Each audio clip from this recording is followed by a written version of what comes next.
Westernhytterne er en helt ny hyttetype på Western Camp. Westernhytterne er på 32 kvadratmeter, inklusiv 7 kvadratmeter overdækket terrasse med bord og bænke. Herudover er der en lille hems på 4,5 kvadratmeter.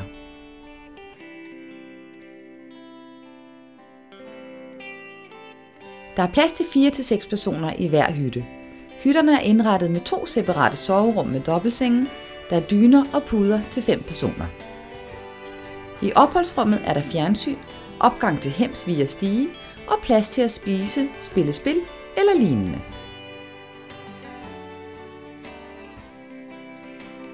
En ting, der tit mangler i hytter, det er jo en god spiseplads. Her har vi en stor spiseplads udenfor på verandaen, som også er overdækket.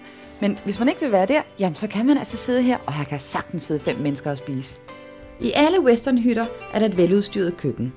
Køkkenet er udstyret med nødvendig køkkengrej, service til 5 personer samt kaffemaskine.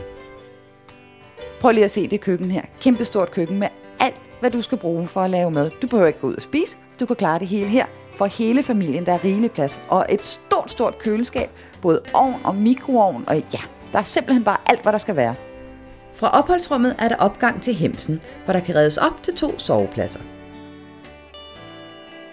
Nu er vi kommet op i det lidt højere luftlag heroppe. Helt op under taget er der en stor hems. Og prøv lige at se her. Der er faktisk ståplads heroppe. Ungerne vil elske at sove heroppe. Der er masser af plads, så de både kan sove og boltre sig og lege og spille og hygge. Western Hytte Plus er også en ny hyttetype. Denne type har eget toilet og en dagligstue. Uanset hytternes størrelse, så er ophold for 5 personer inkluderet i prisen, og strøm betales efter måler. Med udgangspunkt i hytterne på Western Camp er det basis for en masse gode oplevelser både på campingpladsen og i omegnen.